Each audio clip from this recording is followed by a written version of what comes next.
지난 시간까지 나눴던 요한일서가 단체를 대상하는 공적인 서신이었다면 오늘부터 다루게 되는 이 요한이서는 겉으로 보기에는 보다 사적인 그런 서신으로 보입니다. 그럼에도 박해가 심했던 당시의 상황을 고려해 볼 때 마치 누가복음을 데오빌로 각하여 하는 것처럼 하나님을 사랑하는 사람이라는 의미를 가졌지만은 별명이라고 우리가 이해를 하죠.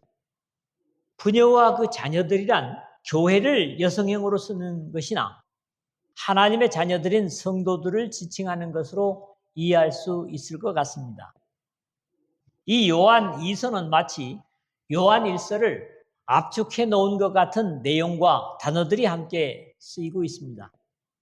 차이가 있다면 요한 1서에서는 영지주의 같은 이단의 경계를 주고 지체들 서로 간에 사랑할 것을 당부했다면 이 요한 2서에서는 서로 간의 사랑을 먼저 격려하고 뒤에서 이단에 대한 경계를 주고 있는 것에서 차이가 있을 뿐입니다.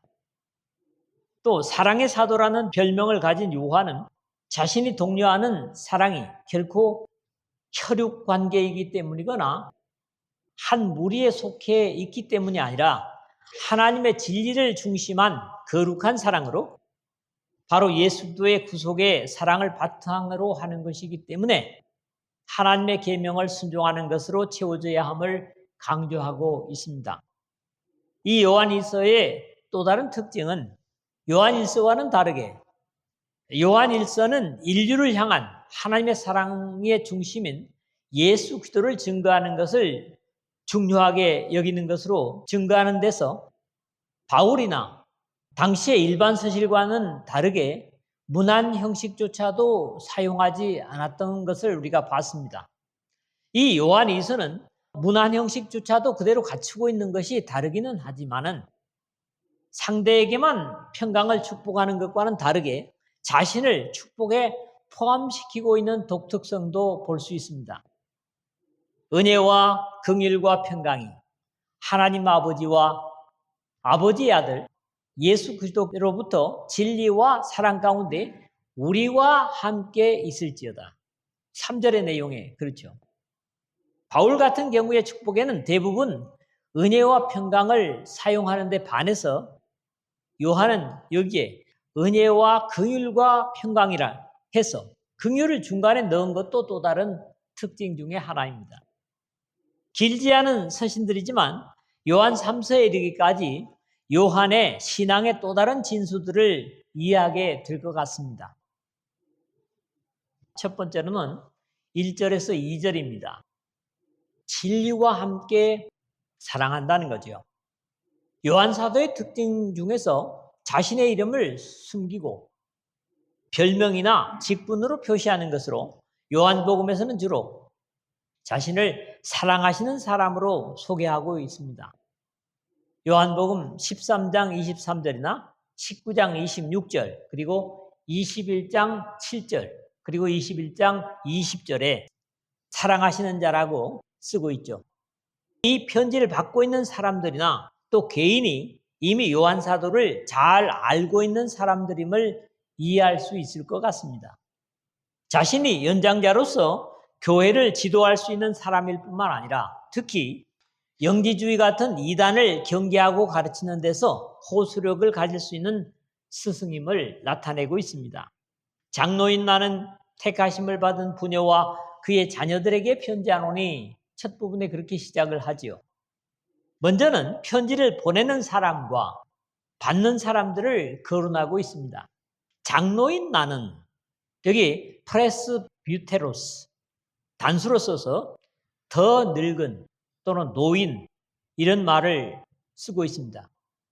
사도들 중에 똑같은 박해를 받으면서도 가장 늦은 시기까지 살아서 신앙을 지도한 것으로 유명한 요한이고 비록 박해를 받아서 유배지에 던져지기도 했지만은 그런 상황조차도 하나님의 나라인 교회를 위한 그의 헌신과 사역에 방해가 되지 못했던 것은 반모섬의 유배를 보냈어도 역사의 길이 남을 요한계시록을 기록하는 귀중한 역할을 그곳에서 했기 때문에 어쩌면 로마 정부의 박해가 하나님의 복음을 더 가치 있게 넓게 퍼뜨리는 역할을 방해하지 못하고 오히려 기여를 하게 된 결과가 되고 만 겁니다.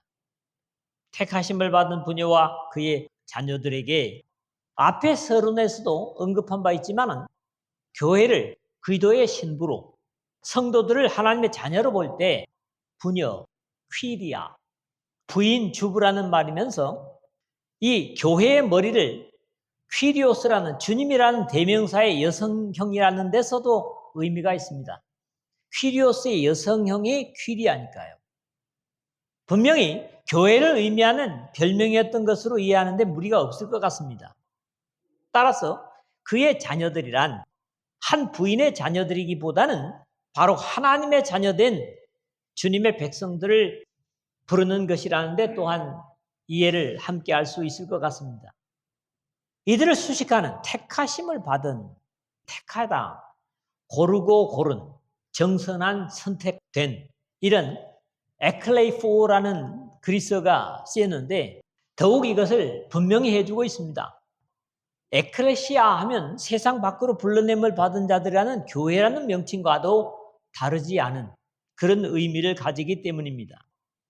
내가 참으로 사랑하는 자요 나뿐 아니라 진리를 아는 모든 자도 그리하는 것은 1절 뒷부분인데 이 말씀의 앞부분을 좀 더 원문에 가깝게 이해하면 내가 진리 안에서 사랑하는 자요 라고 이해할 수 있는데 그런 이유에서 이 하반절에 진리가 반복적으로 쓰여 있습니다. 이것은 참된 진리가 아닌 진리를 모방한 당시의 영지주의자들과 구별하기 위해서일 것이다. 이런 이해를 갖습니다. 이 서두에서부터 요한의 애용을 하고 하는 사랑과 진리가 함께 반복적으로 나타나서 거짓된 사람들과 하나님의 말씀을 따르는 진리의 순종자들인 교회를 분명히 구별하고 있는 것으로 보입니다. 이것은 단순히 요한과 그 편지를 받고 있는 수신자들 뿐만 아니라 진리를 아는 모든 자도 한 것처럼 진리 안의 삶을 살아가고 있는 요한 또 이 사랑하는 사람들을 함께 사랑할 것이라는 그런 확신입니다.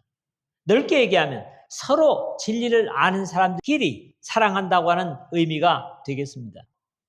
우리 안에 거하여 영원히 우리와 함께할 진리로 말미암음이로다. 2절에 그랬는데 요한 사도의 교제와 이런 모든 신앙적 당부가 바로 진리 때문이라고 연이어 고백합니다.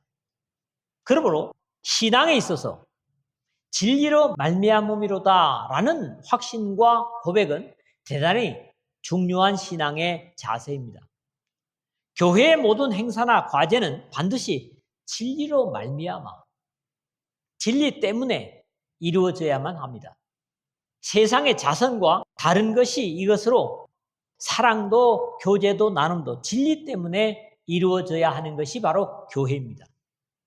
요즘의 교회가 이것에서 문제가 생기고 있다고 보여집니다. 진리를 떠난 종교적 열심이나 행위는 가치도 없고 또 오래 갈 수도 없습니다. 물론 인간 사회에서는 가치가 있겠지만은 하나님 앞에서는 가치가 없다는 겁니다. 특히 우리가 요한에 잘 쓰는 말 중에 하나인 그하여 하는 것이 여기에도 사용되고 있는데 이것은 사람이 아니라 진리가 우리 안에 영원히 거하기 때문에 그 진리가 거하는 모든 사람은 진리로 말미암아 모든 것을 행할 수밖에 없다는 그런 말이 될 것입니다. 두 번째는 3절 4절입니다. 이 한마당을 중간을 잘라가지고 이렇게 하는 것은 위법입니다. 그러나 제가 위법을 행하는 것은 제 나름대로의 어떤 말씀을 생각하기 위해서입니다. 진리를 행하는 자를 보는 큰 기쁨, 이런 거죠. 하나님께서나 또 신앙의 지도자들이 가장 기뻐하는 건 뭐냐 하니까 지도를 받는, 말씀을 듣는 사람들이 진리를 행하는 겁니다. 다른 게 아니에요. 요한에게 있어서는 축복의 인사조차도 진리와 사랑 가운데라는 독특한 형태를 보게 됩니다. 사뭇 독선적으로 들릴지 모르지만 하나님의 사랑은 반드시 불변하는 진리와 함께하고 거짓이나 어둠을 사랑할 수 없다는 공의의 사랑을 증거하는 것입니다. 그러면서도 진리와 사랑의 단순함에 끝나지 않고 여기에 더해서 하나님의 긍휼이 더하여 죄에 있는 누구든지 이 진리의 사랑에 초청되고 있는 것이죠. 이런 이유에서 하나님의 사랑이 자기들끼리만이 아닌 모든 사람들을 차별 없이 사랑하심을, 하나님이 세상을 이처럼 사랑하사 독생자를 주셨으니 이는 그를 믿는 자마다 멸망하지 않고 영생을 얻게 하려 하심이라는 요한복음 3장 16절에 사실적인 사랑에 초청해서 확인하는 겁니다. 은혜와 긍휼과 평강이 하나님 아버지와 아버지의 아들 예수 그리스도께로부터 진리와 사랑 가운데서 우리와 함께 있으리라. 3절이 그리 돼 있죠. 하나님의 은혜와 평강의 출처와 또 도구로서 모든 믿음의 사람들에게 이런 통로까지를 인사를 마무리하면서 축복하고 있습니다.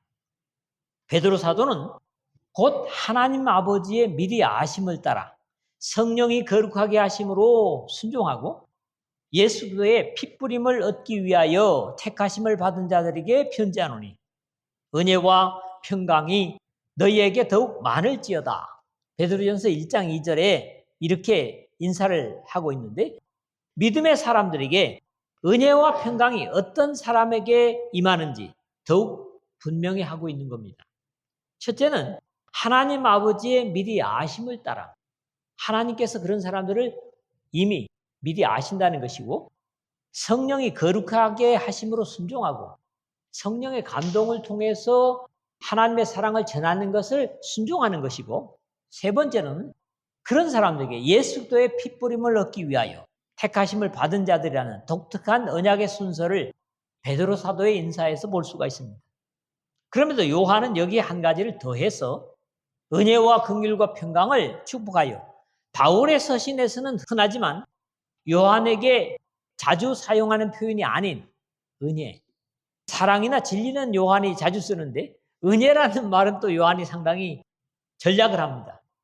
요한복음 1장 14절 16절 그리고 요한계시록 1장 4절 22장 21절 여기에만 딱 은혜가 나타납니다. 먼저 거론하고 있는 것도 그의 다른 서신에서는 흔한 것이 아닙니다. 그럼에도 은혜는 자격 없는 죄인들에게 구원의 선물을 거저 주시는 하나님의 절대적인 가치의 선물이며 마음을 감동하시는 성령의 역사에 순종하는 사람들에게 베푸시는 호의라고 할 수 있습니다. 사람으로서는 스스로 마련하거나 어떤 것으로부터도 받을 수 없는 이 귀한 은혜와 긍휼과 평강, 주어지는 출처를 거론하고 있습니다. 하나님 아버지와 아버지의 아들 예수 그리스도께로부터 여기에서 또 하나의 독특한 표현이 하나님 아버지라는 것으로 복음서를 비롯한 요한 서신에서는 다만 이곳에만 사용되고 있습니다. 하나님 아버지가요. 특히 요한에게 있어서 하나님 아버지는 그냥 만물의 창조주로서 인류의 아버지가 아니라 거듭난 하늘의 백성들의 아버지라는 의미를 강하게 주고 있습니다. 영접하는 자, 곧 그 이름을 믿는 자들에게는 하나님의 자녀가 되는 권세를 주었으니 요한복음 1장 12절에 라는 묘사에서 이것을 더욱 분명히 이해할 수 있습니다. 다음으로는 은혜와 긍휼과 평강이 주어지는 장소를 진리와 사랑 가운데서 라고 증거하고 있습니다. 요한은 진리와 사랑을 늘 말해왔고 항상 이 두 낱말이 함께 연결되어 묘사되었습니다. 또 요한은 이 귀중한 표현을 사람 간의 표현이기보다 하나님과의 교제에서 주로 나타내고 있습니다. 그러므로 요한의 진리와 사랑은 하나님과 사람 간에 그리고 그의 백성된 성도 간의 교제에 함께 조화되는 모습입니다. 여기는 단지 하나님 아버지만을 말하지 않고 하나님 아버지와 아버지의 아들이라고 예수 그리스도를 말하면서도 아버지를 강조함으로써 영지주의자들의 잘못된 믿음 구조를 간접적으로 부정하고 있는 겁니다. 하늘로부터 끊임없이 부어지는 은혜와 평강은 반드시 진리와 사랑 가운데서만 부어주심을 확신하게 되고, 이것은 나에게만이 아니라 우리와 함께 있으리라는 확신이 됩니다. 이제 4절에 앞구절에서 한마당이 끊기도 하지만은 편리상 이렇게 붙여서 이해를 하는 것이라고 제가 변명을 합니다. 여기서부터 요한이 편지를 쓰게 된 주된 이유들을 읽게 됩니다. 당시의 영지주자들의 가르침은 신앙의 기본적인 부분에 혼란을 끼쳤고 실제적인 삶에도 혼란을 주었기 때문에 그들과 교제를 단절할 것을 당부하면서, 그러기 위해서는 다른 데 기웃거릴 필요가 없을 정도로 서로 사랑할 것을 부탁하는 내용이 이 4절에서 6절로 이런 동요를 막기 위해서 예수교의 교훈에 든든히 설 것을 다음 시간에 7절에서 이 11절에 나누게 될 것입니다. 너희 자녀들 중에 우리가 아버지께 받은 계명대로 진리를 행하는 자를 내가 보니 심히 기쁘도다. 4절인데요. 사랑의 사도는 먼저 칭찬과 격려를 주고 있습니다. 그리스어 원문에서는 심히 기쁘도다 하는 말이 맨 앞에 와 있습니다.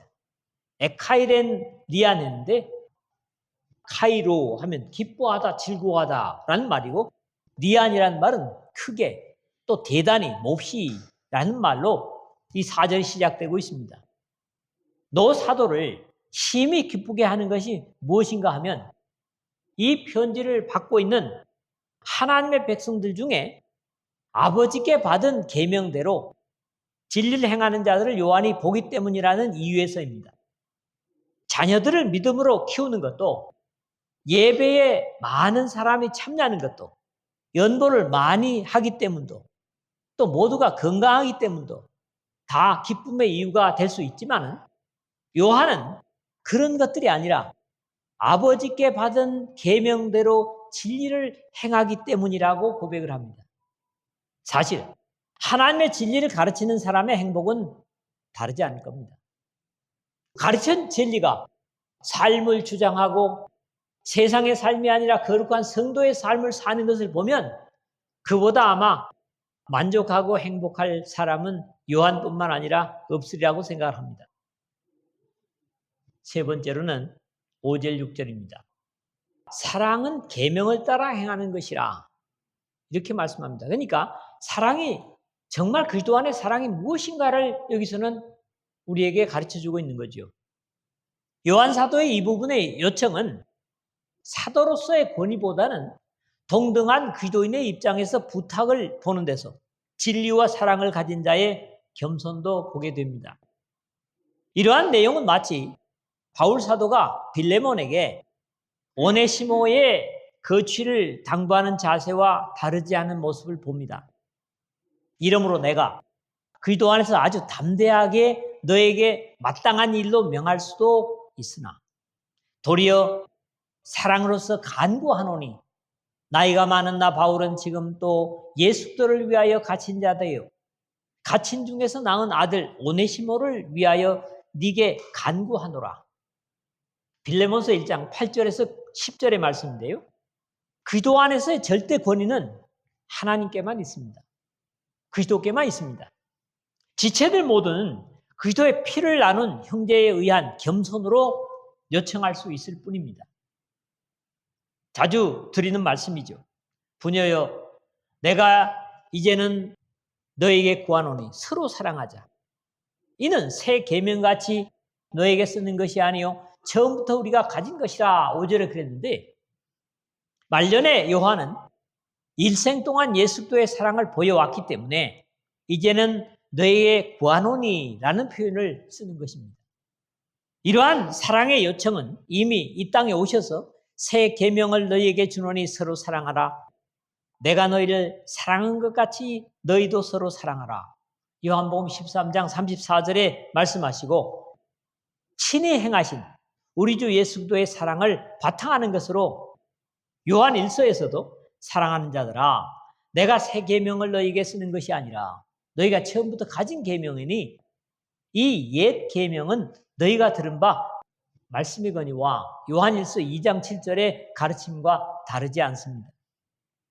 하나님의 사랑 안에서 새 계명이나 옛 계명이 차이가 있을 수는 없지만 하나님의 인류를 위한 사랑은 구약의 율법에서부터 점진적으로 계시되고 나타났기 때문에 새 계명이면서 옛 계명일 수 있습니다. 창세 이전부터 하나님의 속성은 사랑이셨기 때문에 옛 것도 새 것도 아니지만 범죄한 사람들의 이해는 하나님께서 그 독생자를 이 땅의 대속 제물로 보내신 것이 가장 구체적인 사랑이었기 때문에 새 계명이라고 해도 지나친 것은 아닙니다. 서로 사랑하자 하는 요청은 진리를 행하며 살고 하나님을 예배하고 섬기는 삶에 있어서 너무나 당연하고 자연스러운 요청입니다. 이는 새 계명같이 너에게 쓰는 것이 아니요 처음부터 우리가 가진 것이라 5절 하반절에 했는데 이것이 비록 하나님을 모르고 하나님의 사랑을 모르는 세상 사람들에게는 생소한 것이지만 이미 그리스도 안에 들어와 있는 믿음의 사람들에게는 생소한 이야기가 아닌 것은 우리는 이미 하나님의 사랑 때문에 이 영원한 사랑 속에 있는 사람들이기 때문이고 누구든지 그리스도 안에 들어오는 그 순간부터 사랑의 의무를 가지게 되기 때문입니다.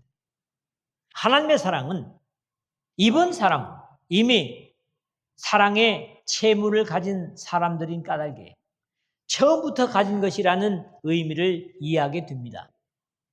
피차 사랑의 빛 외에는 아무에게든지 아무 빛도 지지 말라. 남을 사랑하는 자는 율법을 다 이루었느니라. 로마서 13장 8절에 그렇게 바울은 말씀합니다. 사랑의 빛은 지라는 거예요.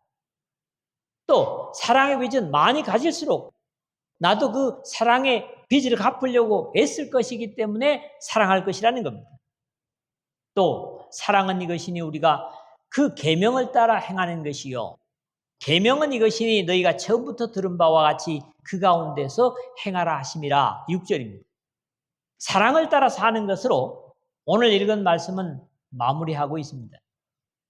여기 병행되는 두 가지를 볼 수 있는데 그것은 사랑이란 계명을 따라와 계명은 이것이니 라는 해설과 함께 따라 행하는 것이요와 그 가운데서 행하라는 두 번의 명령이 주어지고 있는 겁니다. 우리는 대개 사랑이라고 할 때 필로스, 형제간에 또는 어떤 지식적인 것을 사랑하는 것, 스토르게, 부모가 자식을, 동물이 자기 새끼를, 또 에로스, 남녀의 관계로서의 인간적으로 이해하기 쉽습니다. 이런 이유에서 요한은 먼저 자신이 당부하고 있는 사랑이 이런 것이 아님을 지적하고 있습니다. 물론 하나님께로부터 내려지는 사랑이 이런 모든 것을 포괄할 때 더 완벽한 사랑이 될 것입니다. 요한이 가르치는 사랑에는 언제나 계명이 함께하는 것도 요한 서신의 특징입니다. 요한은 이미 이 계명이라고 하는 사랑을 요한일서 4장 7절에서 11절에 해설한 바 있습니다. 상당히 구체적이고 사실적이죠. 사랑하는 자들아 우리가 서로 사랑하자. 사랑은 하나님께 속한 것이니 사랑하는 자마다 하나님께로부터 나서 하나님을 알고 사랑하지 아니하는 자는 하나님을 알지 못하나니 이는 하나님은 사랑이심이라. 하나님의 사랑이 우리에게 이렇게 나타난 바 되었으니 하나님이 자기의 독생자를 세상에 보내심은 그로 말미암아 우리를 살리려 하심이라. 사랑은 여기 있으니 우리가 하나님을 사랑한 것이 아니요 하나님이 우리를 사랑하사 우리 죄를 속하기 위하여 화목제물로 그 아들을 보내셨습니다. 사랑하는 자들아 하나님이 이같이 우리를 사랑하셨은즉 우리도 서로 사랑하는 것이 마땅하도다. 우리가 이미 상고했던 내용입니다. 물론 이런 계명의 실천과 사랑의 관계는 이미 요한복음에서도 증거된 바 있습니다. 14장 15절에 나의 계명을 지키는 자라야 나를 사랑하는 자니 나를 사랑하는 자는 내 아버지께 사랑을 받을 것이요 나도 그를 사랑하여 그에게 나를 나타내리라. 21절이죠. 그리고 23절과 24절에도 같은 말씀으로 기록되어 있습니다. 범죄했던 사람이 행할 수 있는 사랑은 늘 한계가 있습니다. 어쩌면 사랑이란 이름으로 미움을 행할 수도 있는 것이 사람입니다. 실제로 사랑의 이름으로 힘겨워하는 인간관계는 우리 사회에서 얼마든지 볼 수 있고, 그런 것은 사랑이라는 허울 좋은 이름의 모순들이기 때문에 요한은 참된 사랑이 무엇인가를 설명하고, 그 참된 사랑도 예수 그리스도처럼 실천되지 않으면 의미가 없는 허울 좋은 이름뿐일 수 있기 때문에 구체적으로 그 사랑을 설명해주고 하라고 당부를 하고 있는 겁니다. 사랑은 이것이니 그 계명을 따라 행하는 것이요 했지만, 그냥 생각에 그칠 수 있기 때문에 계명은 이것이니 처음부터 들은 바와 같이 그 가운데서 행하라 하심이라. 그러므로 사랑이 사랑될 수 있는 것은 그 계명을 따라 행하는 것이면서 그 가운데서 행하라 하심이라는 실천을 증거하고 있는 겁니다. 말씀을 맺습니다. 사랑의 사도라는 별명을 가진 요한은 하나님의 택하심을 입은 성도들을 진리를 아는 사람들과 함께 사랑한다고 고백합니다. 그 고백 속에는 물론 우리도 들어있겠죠. 그런 사람들을 사랑할 수밖에 없는 이유는 서로에게 영원히 함께하는 진리를 가졌기 때문이라고 고백합니다. 너희들이 진리를 가지고 있기 때문에, 행하기 때문에 진리를 사랑하는 사람도 나도 너희들을 사랑한다. 이런 고백을 하고 있는 거죠. 소망 없던 죄인이었던 우리에게 하나님 아버지와 예수 그리스도로부터 진리와 사랑 가운데 은혜와 긍휼과 평강이 머무르게 되었습니다. 이런 귀한 가치를 가진 사람들은 서로가 하나님의 말씀대로 진리를 행하는 것을 보고 많이 기뻐하고 또 서로를 진리로 도전할 수 있어야 되겠습니다. 하나님의 은혜로 거듭난 그리스도 안의 사람들은 서로 사랑의 채무를 가지는데 그것은 생소한 것이 아닙니다. 하나님의 사랑에 들어온 순간부터 알게 되었던 옛 계명이지만 항상 실천해야 할 새 계명처럼 서로 사랑하라는 계명을 따라 행하는 것이면서 믿음을 시작한 순간부터 들어왔던 사랑을 행하라는 의무적인 교훈이요 삶입니다. 하나님의 모든 교훈이 다 머리에서 끝나는 것이 아니라 삶을 이끌어야 되는 것처럼 무엇보다도 이 사랑이 그렇습니다. 여러분들이 같은 진리를 행하고 또 사랑한다면 서로 사랑하고 진리에 대한 격려를 서로가 끼치면서 사랑할 수 있는 사랑의 사람들 되시기를 주님의